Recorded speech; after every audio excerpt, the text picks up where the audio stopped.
Okay, let's look for magazines for your author. I know sometimes it gets a little intimidating to read all those academic journals, or brain can get saturated after a certain time. And so let's look and see how you can find more sort of magazines written for a popular audience rather than an academic audience for your particular author. So I'm just going to show you for a few databases how you do that. So let's start with ProQuest. This is the one you can access for free while you're on campus. And let's say my topic is Junot Díaz. So I'm just going to put that in here as my author. Now, what I want to do is just limit the number of selections I get, results, for just magazines. So the first thing I'm going to do is click on magazines. So I just get magazines. And this is going to exclude all the peer-reviewed journals. And these are mostly magazines like Poets and Writers, the Hudson Review, things like that. The next thing I can do is I can look at subject. And let's say I want to just focus on his novels. And so let's limit this a little bit more to novels. And the next thing I can do is look at the different types of publications here. And so these are the publications that are all really good magazines that will give you in-depth stories about your author, but not written in the same kind of academic language as peer-reviewed journals are. So let's say I want to look at the New York Times Book Review. I can just select that. And now all my articles are for magazines on Junot Díaz's novels from the New York Times Book Review.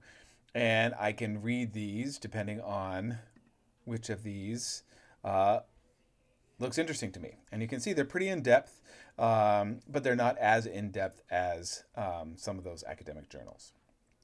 Okay, so that is ProQuest. Student Resources and Context also has a similar feature where you can limit it just to the magazines. And I could do the same thing, just look for Junot Díaz here. I'm just going to start by clicking on magazines.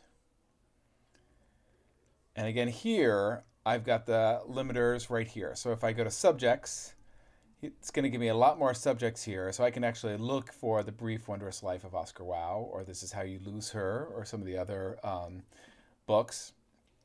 Click on that. And here's giving me all the magazines that are talking about Oscar Wilde. And again, if I want to look for a particular title, I can click here and look at these. And again, these are all good publications like Publishers Weekly, the New Statesman, Newsweek, Spectator, and see what articles I can find through those.